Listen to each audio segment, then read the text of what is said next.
Hello दोस्तों, आपके अपने एग्ज़ाम फास्ट प्लेटफॉर्म पर स्वागत है। मैं संदीप सर। आज हम लोग फिर से एनसीईआरटी क्लास 7 को लेकर आए हैं, जो कि एनसीईआरटी क्लास 7 काफ़ी इम्पॉर्टेंट है आपकी परीक्षाओं की दृष्टि से।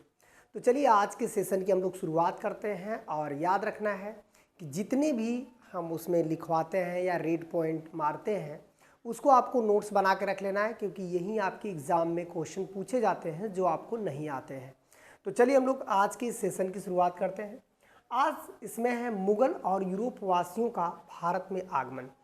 एक तरफ मुगलों का आगमन की बात कर रहा है और एक तरफ यूरोप वासियों के आगमन की बात कर रहा है। इसका मतलब है कि जैसे पुर्तगालियों का आना, ठीक है, डचों का आना, अंग्रेज़ों का आना, ये भारत में कैसे एंट्री करते हैं, और एक तरफ यहाँ पर दिल्ली सल्तनत का अंत होता है और भारत में कहीं न कहीं एक नया साम्राज्य जो है मुगल साम्राज्य प्रारंभ होता है। तो इन दोनों का आगमन कैसे होता है, आज के सेशन में हम लोग इसकी चर्चा करते हैं। तो चलिए हम लोग बात करते हैं कि इस तरह से यदि देखा जाए तो थोड़ा सा इस पर काफ़ी विशेष क्वेश्चन भी बना हुआ है, और ऐसा एग्जामिनर क्वेश्चन बनाता भी है, क्योंकि यहाँ से एक आगमन वाले से क्वेश्चन आपका देता रहता है। तो ये देखिएगा, यहाँ पर कह रहा है कि मुगलों के उत्तर पर विजय प्राप्त करने के पूर्व दिल्ली के शासन करने वाले राजवंशों में लोधी वंश अंतिम था। इसका मतलब है कि जब मुगलों का भारत में आगमन हुआ तो उसमें अंतिम शासक जो है लोधी था। और लोधी में भी क्वेश्चन दे सकता है कि कौन सा लोधी था, तो इसका नाम था इब्राहिम लोधी। इसका नाम इब्राहिम लोधी था। और इब्राहिम लोधी, याद रखना है कि दिल्ली की गद्दी पर बैठने वाला सल्तनत काल का अंतिम राजा था। इसका मतलब है इसके बाद सल्तनत छोटी और कमज़ोर हो गई, क्योंकि उसके बहुत से प्रांतों ने उससे अपना संबंध तोड़ लिया था और वे स्वतंत्र हो गए थे। इससे मालूम होता है कि जो हमारा जो सल्तनत काल रहा वो कैसे कमज़ोर होता है। उधर विजयनगर साम्राज्य, छोटे छोटे साम्राज्य स्थापित हो चुके थे, जिसकी वजह से ऐसा हुआ। लोधी सुल्तानों ने सरदारों पर अपना अधिकार जमाने का प्रयत्न किया, पर सरदार इसको पसंद नहीं करते थे और उनको अपनी स्वतंत्र शक्ति का प्रयोग करने का अभ्यास हो गया था। अतः उन्होंने लोधी सुल्तानों के शासन से छुटकारा प्राप्त कर लेने का निश्चय कर लिया।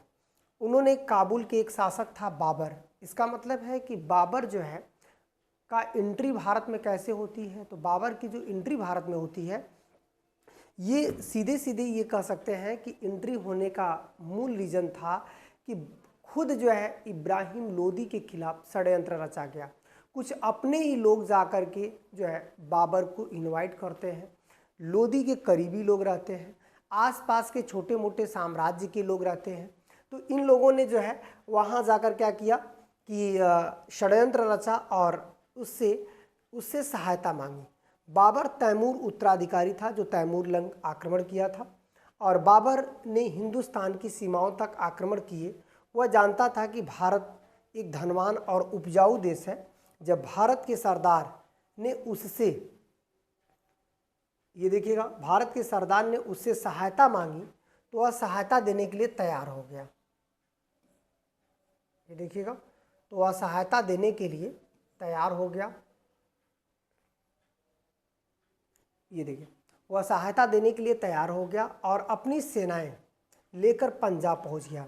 लोधी सुल्तान विरोध करने वाले केवल अफगान सरदार ही नहीं थे, बल्कि लोधी सुल्तानों के विरुद्ध बाबर की सहायता करने के लिए मेवाड़ राजपूत राणा सांगा भी उसे इनवाइट किया था। इसका मतलब है कि खुद लोधी सुल्तान में तो उसको इनवाइट किया ही गया था, और एक मेवाड़ का शासक राणा सांगा भी जो है इसको क्या किया था, इनवाइट किया था। इसका मतलब है कि आपको ये समझना है। और दूसरी बातें हैं कि बाबर जो यहाँ पर एंट्री करता है, उसका जो समय होता है वो 1526, जो कि पानीपत का एक मैदान होता है, जहाँ पे बाबर और इब्राहिम लोधी के बीच एक निर्णायक युद्ध होता है। यहाँ पर देखिएगा, बाबर की एंट्री देखिए यहाँ से हो रही है भारत में, और इन्हीं सब क्वेश्चन आपका एग्जामिनर पूछता है। ये देखिए 1526 में दिल्ली सल्तनत का अंत होता है। ये जो 1526 है, भारत का जैसे ही बाबर की एंट्री होती है वैसे ही दिल्ली सल्तनत का अंत हो जाता है। ये देखिए, सल्तनत का अंत, दिल्ली सल्तनत का अंत हो गया। एक पॉइंट यहाँ पर रख लीजिएगा। फिर पानीपत का प्रसिद्ध मैदान में एक युद्ध हुआ जिसमें बाबर और इब्राहिम लोदी सुल्तान की सेना, इसमें बाबर ने लोदी की सुल्तान की सेना को पराजित किया। वह मध्य एशिया से अपने साथ तोपखाना, इसका मतलब है कि पहली बार ऐसा हुआ कि जब बारूद का प्रयोग किया गया, तोपों का प्रयोग किया गया युद्धों में। तो याद रखना है कि भारत में पहली बार नई चीज़ देखने को कब मिली थी? तोपखाना। तोपखाना पानीपत की पहली लड़ाई में तोपखाना का प्रयोग किया गया था, जिसकी वजह से इब्राहिम लोदी की सेना भयभीत हो जाती है और वो पराजित हो जाती है। अब यहाँ पर क्या कह रहा है कि जो भारत की सेनाओं के लिए नई चीज़ थी, इसका मतलब है कि अभी तक कोई बारूद के बारे में नहीं जानता था, तोप के बारे में नहीं जानता था, और ये भारत के लिए नई चीज़ थी। इसका मतलब है कि भारत में पहली बार बारूद या तोप का प्रयोग किसने किया था? बाबर ने किया था। वह तोपखाना उसकी विजय के कारणों में से एक प्रमुख कारण बन गया। बाबर के पास एक छोटी, कुशल और प्रशिक्षित घुड़सवार सेना भी थी। इसका मतलब है कि उसने अपनी सेना के सैनिकों को इस प्रकार खड़ा किया कि वे युद्ध क्षेत्र को आसानी से जीत सके। अच्छा, सेना को इस तरह से खड़ा करने का जो नीति थी, उसी नीति को क्या बोला जाता था? तुगलमा नीति। तुगलमा नीति, ये भी याद रखेगा। बाबर ने जो पानीपत की पहली लड़ाई, ये देखिएगा, पानीपत की पहली लड़ाई, पानीपत की पहली लड़ाई में किस तरह के नीति का प्रयोग किया था? तो तुगलमा नीति का प्रयोग इसने, बाबर ने पहली बार किया था 1526 में।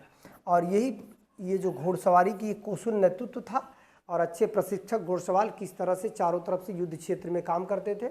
और इसके अलावा तोफ भी एक बहुत निर्णायक साबित हुआ। ये दोनों पॉइंट आपको समझ लेने हैं, ठीक है, ये चीज़ें। और ये काफ़ी इम्पॉर्टेंट है, इतना ध्यान रखिएगा, ये जो है काफ़ी इम्पॉर्टेंट है। यहाँ से आपका एग्जामिनर क्वेश्चन बना भी रखा है, यहाँ से जो आपका एग्जामिनर है वो क्वेश्चन बना दिया है, और इतना ध्यान रखना है, ठीक है। हाँ, अब देखिएगा, अब आप बात करते हैं कि जो हमारा मुगलों के समय में, यहाँ पर देखिएगा विजयनगर का भारत पर क्या स्थितियाँ रहीं। तो ये देखिए, सिंधु नदी, झेलम नदी, पंजाब, सतलज, इसका मतलब है कि ये उत्तर के भाग थे। यहाँ पर जो है कुछ नदियाँ थी, जैसे मालवा, ये आपका राजस्थान और मध्य प्रदेश में पड़ता है, मेवाड़ राजस्थान में पड़ता है, ठीक है। और इस तरह से जब हम लोग इधर दक्षिण की तरफ जाएंगे तो ये आपका गोलकुंडा, ये देखिए विजयनगर साम्राज्य था कावेरी नदी के किनारे, ठीक है। फिर इसके बाद आपका बीजापुर था, गोलकुंडा था जो कि अभी तेलंगाना में है, अहमदनगर जो है ये महाराष्ट्र में है। तो इस तरह से छोटे छोटे साम्राज्य मुगलों से ऑलरेडी क्या हुए थे? अलग हो चुके थे। यदि पूछेगा कि कौन कौन से साम्राज्य मुगलों से अलग हुए थे, तो छोटे छोटे साम्राज्य मुगलों से, मेवाड़ वगैरह जो है दिल्ली सल्तनत से अलग हो चुके थे, जिसकी वजह से क्या हुआ कि सल्तनत कमज़ोर हो गया। अब बात करते हैं कि दूसरे युद्ध क्षेत्र की ओर आसानी से जा सकते थे। वास्तव में वह एक कुशल सेनाध्यक्ष था। वह जानता था कि अपने सैनिकों का सबसे अधिक उपयोग किस प्रकार से किया जा सकता है। भारत ने सरदार सोचते थे कि वे बाबर लोदी सुल्तान को पराजित करके तथा लूट करके धन अपना भाग ले करके काबुल लौट जाएगा। इसका मतलब है कि जैसे जो राणा सांगा था, प्लस जो लोदी के कुछ लोग थे, वो लोग चाहते थे कि बाबर एक लुटेरा है और यहाँ से ले करके धन काबुल चला जाएगा, इब्राहिम लोदी मार दिया जाएगा, फिर सल्तनत पर एक अधिकार हो जाएगा। इसका मतलब है कि उसकी जो सबसे प्रमुख रोड़ा थी वो इब्राहिम लोदी, इन लोगों का जो राणा सांगा या जो है खुद पंजाब के शासक लोदी, एक और खान लोदी खां था। तो किंतु ऐसा नहीं हुआ। बाबर ने भारत में ठहरने का निश्चय किया और इसलिए उसने दिल्ली और आगरा पर भी अधिकार कर लिया। अब अफगान का राणा सांगा उसका विरोधी बन गया, क्योंकि वही बुलाया था और वो चाह रहा था कि ये लूट करके यहाँ से चला जाए। उन्होंने यह प्रयत्न किया कि बाबर अपने राज्य और अधिक विस्तार न कर सके और उसने सभी को पराजित कर दिया। उसके बाद बहुत समय तक जीवित नहीं रहा। 1530 में उसकी मृत्यु हो जाती है। इसका मतलब है कि जो बाबर की मृत्यु होती है वो 1530 में होती है। कहाँ पे होती है? आगरा में होती है। ठीक है, मृत्यु हो जाती है। उसने पंजाब, दिल्ली और बिहार तक गंगा के मैदान पर अपना अधिकार कर लिया था। उस समय तक बाबर केवल एक बहादुर सेनापति ही नहीं था, वह यह भी जानता था कि सेना को संगठित और व्यवस्थित करके किस प्रकार युद्ध किया जा सकता है। बल्कि तुर्की भाषा में उच्च कोटि की शैली की रचना करने वाला कवि और लेखक भी था। इसका मतलब है कि बाबर जो है कवि और लेखक भी था, और इस तरह से वो अपनी डायरी भी लिखता था जिसने उसके विचार और उसके समय की घटनाओं का उल्लेख मिलता है। वह प्राकृतिक सौंदर्य से बहुत प्रभावित था। पर्वतों, वृक्षों, फूलों और पशुओं के सौंदर्य को देखकर वह मुग्ध हो जाता था। इसी कारण जहाँ कहीं भी वह रहा वहाँ उसने सुंदर बाग बगीचे, जैसे आपने देखा होगा कि आगरा में आराम बाग जो बनाया था वो इसी ने बनाया था। सुंदर बाग बगीचे, ये देखिए सुंदर बाग बगीचे जो है लगवाए थे। और उसको पोलो खेलने का बड़ा शौक था। बाबर को पोलो खेलने का बड़ा शौक था और खेलने का बड़ा आनंद भी आता था, और वह खेल सरदारों में बड़ा लोकप्रिय था। यदि पूछ देता है कि बाबर किसका खेलने का बड़ा आनंद लेता था, तो पोलो खेलने का आनंद लेता था। इस खेल से वो काफ़ी प्रभावित था। अब इसकी मृत्यु के बाद, इसकी मृत्यु जो है, इसका मतलब है कि बाबर की मृत्यु कहाँ पे होती है? आगरा। आगरा में होती है। उसे आगरा के आराम बाग, क्योंकि वो बाग का बहुत शौकीन था, आराम बाग में उसे दफना दिया गया। तो आराम बाग में जो दफनाया गया वो आगरा के आराम बाग में। ठीक है। यद्यपि बाबर ने भारत के एक क्षेत्र की विजय करके मुगल वंश के शासक की स्थापना कर दी थी, किंतु वह शत्रुओं से उसको सुरक्षित बनाने के लिए बहुत अधिक समय तक जीवित नहीं रहा। इसी कारण उसके पुत्र हुमायूं को आरंभ से ही मुसीबतों का सामना करना पड़ा। भारत में मुगल अभी नए नए आए थे, इसलिए उनको अपनी स्थिति को जमाए रखने में बड़ी कठिनाई हो रही थी। अफगान सरदार जो मुगलों को भारत से निकाल देना चाहते थे, मतलब यहाँ से हटाना चाहते थे, वह नवनिर्मित साम्राज्य पर आक्रमण कर रहे थे। गुजरात के शासक बहादुर शाह भी दिल्ली पर आक्रमण करने की ताक में था। हुमायूं को शासन लगान के प्रबंध का अवसर ही नहीं मिला। वह गुजरात, मालवा प्रांत या अन्य क्षेत्रों में लगातार छोटे मोटे युद्ध करता रहा। इसके अलावा विजय करने के लिए सफल हुआ, लेकिन पश्चिम भारत में वो अपना अधिकार स्थापित न कर सका। पूर्वी भारत में इस समय एक महत्वाकांक्षी और शक्तिशाली अफगान सरदार रह रहा था, जो दिल्ली को जीतकर अपने सुल्तान घोषित करना चाहता था। वह था शेरशाह सूरी। शेरशाह सूरी जो बिहार के ही क्षेत्र में अफगान, मतलब पूर्व भारत में रहता था, और इसकी मृत्यु जो है होती है कलिंजर के पास, मतलब जो बांदा में है कलिंजर का गुफा, उसी को घेरा डाला और उसको दफनाया गया था सासाराम में, बिहार में। तो यहाँ पर शेरशाह सूरी, उसने मुगल बादशाह को केवल धमकाया ही नहीं बल्कि उस पर आक्रमण भी कर दिया। उसने हुमायूं के साथ 2 लड़ाइयाँ लड़ी, दोनों हुमायूं पराजित हुआ। और पंजाब, काबुल, ये देखिएगा, हुमायूं जब पराजित हुआ तो उसमें कौन कौन सा लड़ाई थी? इसका मतलब है कि एक लड़ाई जो है आपका यहाँ पर थी बिहार में, और दूसरी लड़ाई जो है ये थी कन्नौज, जिसे बिलग्राम का युद्ध कहते हैं। तो 2 लड़ाइयों के बाद स्थितियाँ ऐसी बदल गई कि खुद जो है यहाँ से हुमायूं चला गया। हुमायूं का हालांकि देखिए मकबरा कहाँ पे है? दिल्ली में है, इतना याद रखिएगा। क्वेश्चन दे सकता है इसका जो चित्र है कि हुमायूं का मकबरा कहाँ पे है। ठीक है, चलिए। शासन करने वालों में उसकी भाई सहायता नहीं की। मुगलों को उत्तर भारत छोड़ देना पड़ा। बाबर का विजय हुआ तो राज्य हुमायूं के हाथों में निकल गया।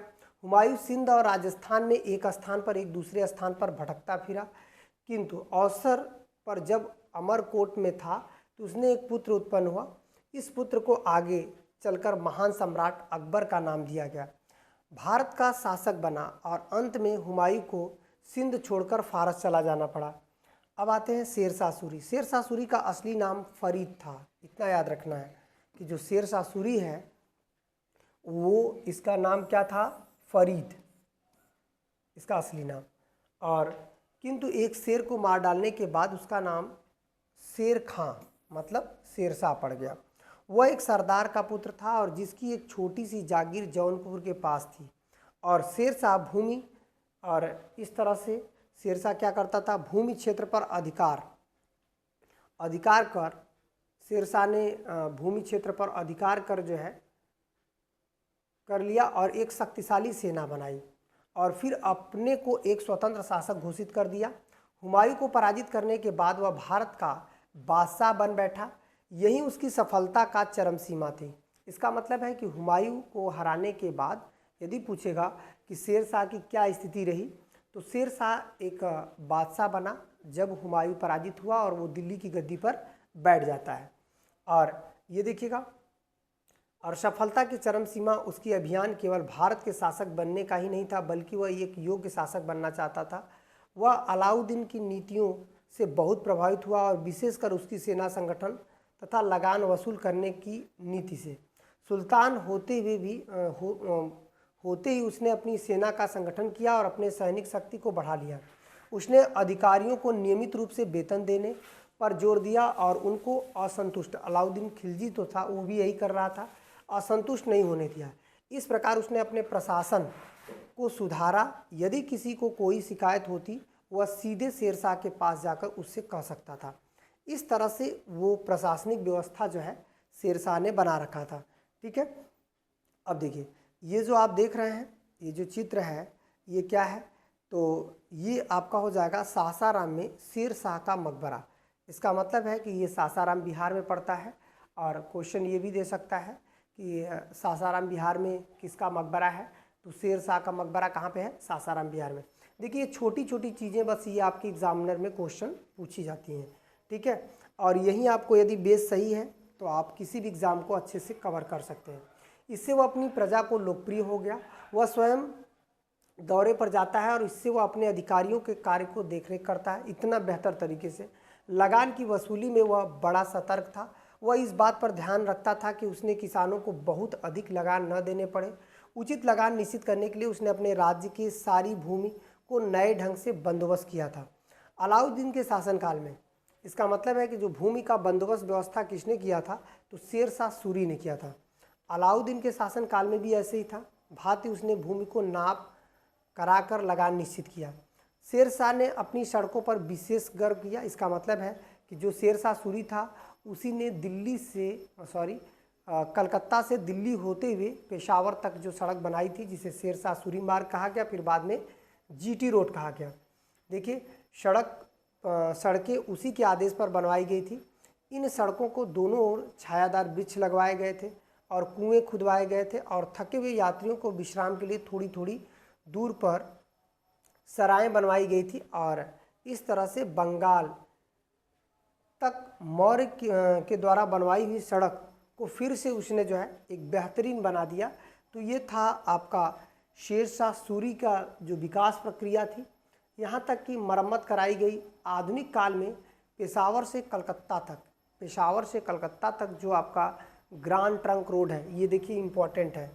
यदि पूछेगा कि जो शेरशाह सूरी ने सड़क बनवाई थी वो कहाँ से कहाँ तक बनवाई थी? ये कलकत्ता, ये पेशावर पाकिस्तान में है, वहाँ से कहाँ तक? कलकत्ता तक, जिसे ग्रैंड ट्रंक रोड बोला जाता है, जीटी रोड बोला जाता है। इसी को क्या बोला जाता है? GT road. ठीक है, जीटी रोड बोला जाता है। और इसी ने नया रूप दिया था। सड़कों के द्वारा दिल्ली को बुरहानपुर और जौनपुर से जोड़ दिया गया। इन सड़कों का निर्माण बड़ा उपयोगी सिद्ध हुआ, क्योंकि इससे जनता की यात्रा ही नहीं बल्कि सरल हो गई, बल्कि सुल्तान के अधिकारियों और कर्मचारियों के लिए भी एक स्थान से दूसरे स्थान को शीघ्रता से अपना जाना सुविधाजनक हो गया। इन सड़कों का कारण व्यापारियों को भी अपने माल को एक क्षेत्र से दूसरे क्षेत्र में ले जाने की सुविधा भी हो गई।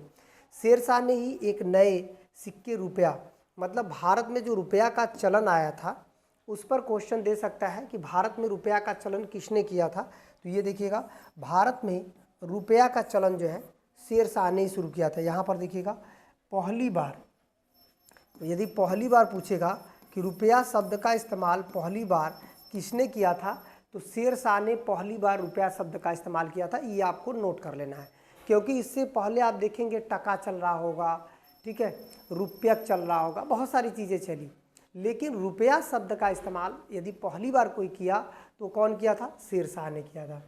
अब देखिए, चलन आज भी प्रचलित है। शेर शाह एक महान सुल्तान होता है, पर दुर्भाग्य से वो केवल 5 ही वर्ष शासन कर सका। इस थोड़े से समय में वो अपनी नीति को पूर्ण रूप से कार्यान्वित भी नहीं कर सका, क्योंकि 1545 ईस्वी में कलिंजर के घेरे ने उसके चेहरे के सामने एक बंदूक फट गई और इसी दुर्घटना से उसकी मृत्यु हो गई। इसका मतलब है कि एक बारूद जो है फटने की वजह से ऐसा हुआ। शेरशाह की मृत्यु की यह घटना हुमायूं के लिए वरदान सिद्ध हो गई। जब हुमायूं को पता चला कि शेरशाह सूरी की जो मृत्यु हो गई, क्योंकि शेरशाह सूरी उसे 2 युद्ध में पराजित किया था, इसकी वजह से आप देखेंगे कि हुमायूं काफ़ी प्रभावित हुआ। अब उसे लग गया कि भारत में फिर से सत्ता हासिल की जा सकती है। तो ऐसे में उत्तरी भारत के राज्य स्थित डावाडोल हो गए, मतलब जो स्थितियाँ बहुत गड़बड़ हो गई, और हुमायूं ने इस शुभ अवसर को देखा और उसने दिल्ली के सिंहासन पर फिर से प्राप्त करने का प्रयत्न आरंभ कर दिया। फारस की सफावी वंश की सहायता से हुमायूं ने कंधार को जीत लिया और काबुल पर फिर अपना अधिकार स्थापित कर लिया। इसका मतलब है कि यदि पूछेगा कि शेरशाह के समय वो जो हुमायूं था वो कहाँ पर रहता था? फारस में रहता था। किस राजवंश का सपोर्ट था? सफावी राजवंश का सपोर्ट था। इसका मतलब है कि इसी फारस में ही रहता था और सफावी राजवंश का सपोर्ट करके उसने फिर से भारत पर अधिकार करने का प्रयास शुरू कर दिया और काबुल पर अधिकार भी कर लिया। तो ऐसे में जो है ये देखिए, आक्रमण कर वह काबुल पर अब आधार स्थल बन सका और 1555 में पंजाब को जीतकर उसने दिल्ली, आगरा पर भी अधिकार कर लिया। इसका मतलब है कि फिर से जो मुगलों का क्षेत्र जा था वो 1555 आते आते जो है आगरा पर और दिल्ली पर दोनों पर अधिकार कर लेता है। हालांकि हुमायूं 1556 में ही इसकी मृत्यु हो जाती है, वो ज़्यादा दिन तक वो चल नहीं पाता है। इसका मतलब है कि दीन पनाह की सीढ़ियों से गिर करके हुमायूं की मृत्यु हो जाती है। तो उस पर भी आपका एग्जामिनर क्वेश्चन बनाया है कि ये दीन पनाह कहाँ है। तो ये 1556 में जो मरता है वो दिल्ली में एक पुस्तकालय होती है दीन पनाह, उसी की सीढ़ियों से गिर करके मर जाता है। अब देखिएगा, इस प्रकार फिर से भारत में मुगलों साम्राज्य की स्थापना हो गई। हुमायूं अपनी इस सफलता का आनंद केवल 1 ही वर्ष ले सका। सायंकाल में नमाज के बाद जब वह सीढ़ियों से नीचे उतर रहा था तो फिसल गया और गिर करके वो मर गया। उसका पुत्र अकबर उत्तराधिकारी बना और उसके शासनकाल में भारत को एक बार फिर अपनी सभ्यता पर गर्व कर सका।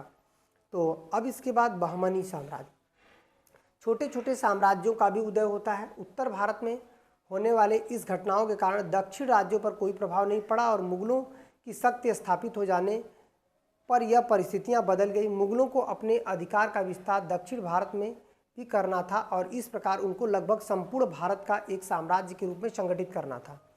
लेकिन 15वीं शताब्दी में बहमनी साम्राज्य बड़ी जो है उन्नति हुई। अंततः इसका श्रेय बुद्धिमान जो है मंत्री महमूद गवा एवं कुशल शासक को दिया जाता है।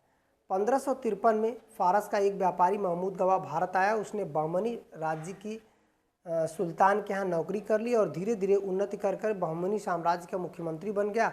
लगभग 25 वर्ष तक महमूद गवा ने जो है इस पद पर बना रहा और इस पद पर बने रहने के बाद इसने क्या किया, इस पद पर बना रहा और बहमनी को कौशल और बुद्धिमानी न्यायपूर्ण शासन चलाने में सलाह भी दी। उसने लगान वसूल करने के लिए फिर से व्यवस्था बनाई और जिसने राज्य को एक शक्तिशाली सेना का व्यय वहन करने के लिए पर्याप्त धन प्राप्त हो सके। ये चीज़ ध्यान रखिएगा, कोई भी साम्राज्य है जब तक धन इकट्ठा नहीं होगा, पर्याप्त धन नहीं बनेगा, तब तक जो है कोई भी सत्ता जो है लंबे समय तक शासन नहीं कर पाएगा। क्योंकि जो पर्याप्त धन या टैक्स है वो सेना को वेतन देना और प्रशासनिक कार्यवाहियों को अच्छी तरह से चलाने का जो है बहुत कह सकते हैं प्रयास था। लेकिन अन्य मूर्ख शासकों की भांति उसने धन एकत्र करने के लिए प्रजा पर अत्याचार नहीं किए। वह इस बात का विशेष सतर्कता के साथ ध्यान रखता था कि वह जनता के कितना कर वसूल करता है और अतिरिक्त लगान प्राप्त करने के लिए अन्य साधनों पर भी उसका विचार किया। उदाहरण के लिए उसने विजयनगर में गोवा जीत लिया, जिससे वहाँ के व्यापार का लाभ, सारा धन अब बहमनी राज्य को प्राप्त होने लगा। यद्यपि महमूद गवा जो है जनता में बड़ा लोकप्रिय था, उसने शत्रु मतलब उसके काफ़ी शत्रु हो गए, जिसकी वजह से बहमनी सुल्तानों के दरबार में दो दल थे। एक दल तो स्थानीय मुसलमानों का था जो दक्षिण भारत के रहने वाले थे, और दूसरा दल महमूद गवा जैसे मुसलमानों का था जो विदेश से आए थे। बहमनी सुल्तानों की नौकरी करने लगे थे। इन दोनों दलों में मित्रता की भावना न थी और दोनों परस्पर में एक दूसरे से ईर्ष्या दोष रखते थे। अंत में 1481 में स्थानीय दलों के लोगों ने सुल्तान को महमूद गवा की हत्या करवाने के लिए राजी कर लिया। गवा एक योग्य मंत्री था, अतः उसकी हत्या से बहमनी राज्य को बड़ी क्षति पहुंची और बहमनी राज्य यहीं से क्या हुआ, कमज़ोर हो जाता है। ये देखिए, जब उसकी हत्या हो जाती है तो हत्या होने के बाद मतलब पहुंची, और बाद में कुछ शासकों में कमज़ोर थे, अतः उसके शासनकाल में राज्य कमज़ोर हो गया और सरदार आपस में लड़ने लगे। सुल्तान पर भी नियंत्रण नहीं रख सका सुल्तान उन पर, और सरदारों में सुल्तान की शक्ति भी चुनौती और अतिरिक्त विजयनगर के आक्रमण भी बढ़ रहे थे।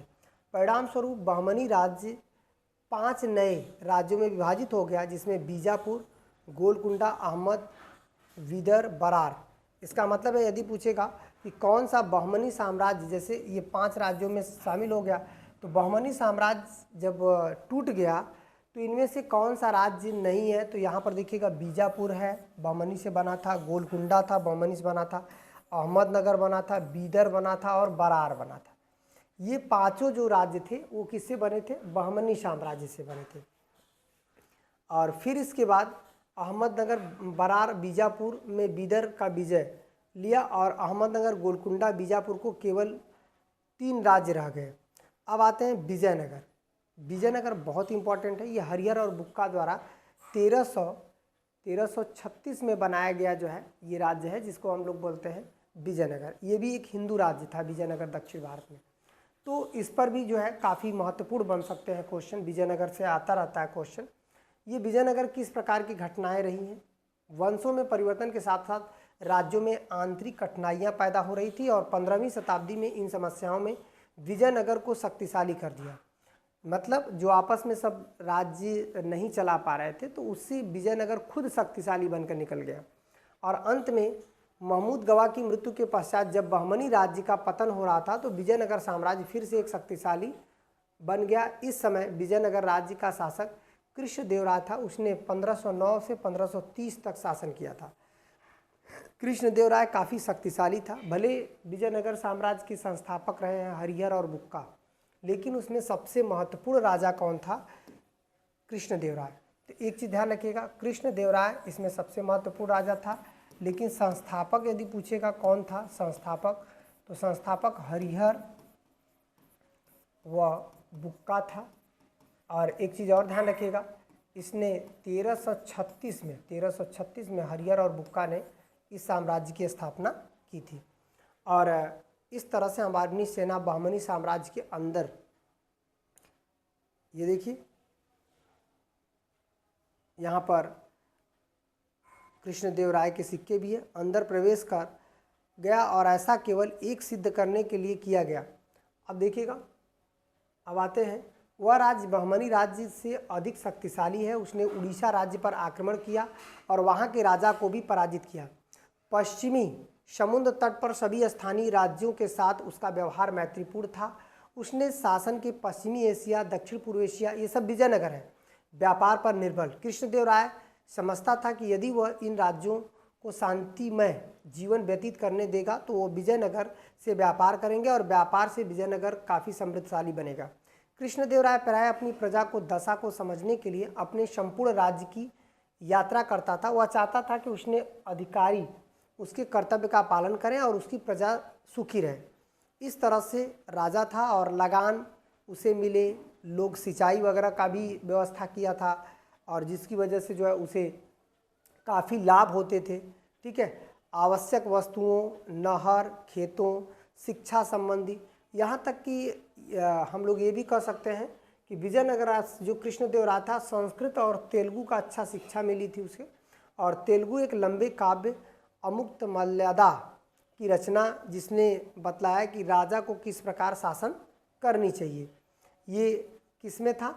विजयनगर साम्राज्य में था। ठीक है, अब इसके बाद हम लोग बात करते हैं कि दक्षिण के 3 राज्य 1530 में कृष्णदेवराय की मृत्यु हो गई और जिसके साथ विजयनगर राज्य का भी पतन आरंभ हो गया।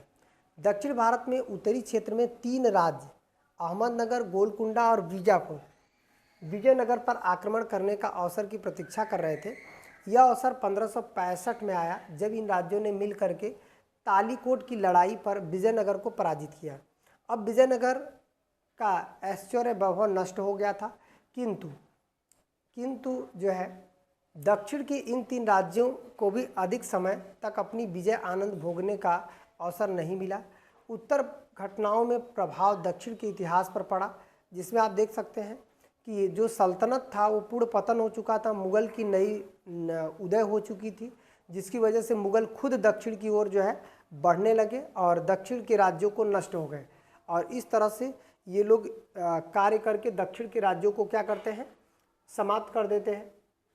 ये देखिए, अब इसके बाद यहाँ पर दक्षिण के राज्य जो समाप्त होते हैं तो भारत में स्थितियाँ क्या बनती हैं, थोड़ा सा देख लीजिएगा। इसका मतलब है अब यहाँ पर कुछ न कुछ सीधे सीधे इसका फ़ायदा उठा करके भारत में यूरोप लोगों का आगमन शुरू हो गया था। ये जो भारत में यूरोपीय यात्रियों का आना या भारत में यूरोपियों का आना एक महत्वपूर्ण फैक्टर माना जाता है। ठीक है, इसको हम लोग जो है नेक्स्ट वीडियो में देखेंगे कि भारत में जो है यूरोपियों का किस तरह से आगमन होता है। आज इतना ही करते हैं और नेक्स्ट वीडियो में इसको कवर करते हैं। ठीक है, धन्यवाद।